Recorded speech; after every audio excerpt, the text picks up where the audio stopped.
हरे भरे पहाड़ों के बीच एक सुंदर गांव बसा था, जिसका नाम था नवलपुर। यह गांव अपनी शांति, हंसमुख लोगों और चमकती हुई नदी के लिए दूर दूर तक प्रसिद्ध था। गांव के ठीक पास से बहती थी एक साफ सुथरी नीली नदी, जिसकी कलकल ध्वनि सुनकर हर किसी का मन खुश हो जाता था। नवलपुर के लोगों की सुबह इसी नदी से शुरू होती थी।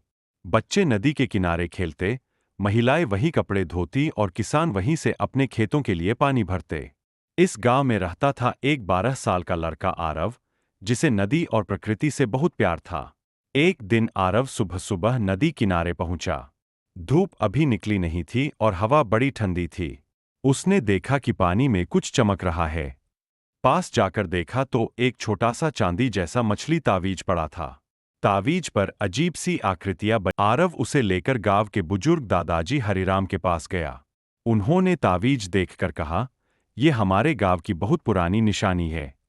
कहा जाता है कि जब यह तावीज नदी के किनारे मिलता है, तो गांव के लिए कोई शुभ समाचार आता है। इसी बीच गांव में खबर पहुंची कि पहाड़ों पर बनने वाली नई सड़क अब नवलपुर तक आएगी। इससे गांव के लोग शहर आसानी से जा सकेंगे और अपनी चीजें वहां बेच पाएंगे। आरव को मन ही मन खुशी हुई कि वह इस अच्छी खबर का कारण बना। उस दिन नदी के किनारे शाम को एक छोटी सी सभा हुई, जहां सबने दीपक जला। पर आरव के लिए सबसे प्यारी जगह वही नदी बनी रही, जहां से उसकी कहानी शुरू हुई थी। ऐसे ही मजेदार स्टोरी के लिए चैनल को सब्सक्राइब करें और लाइक करें।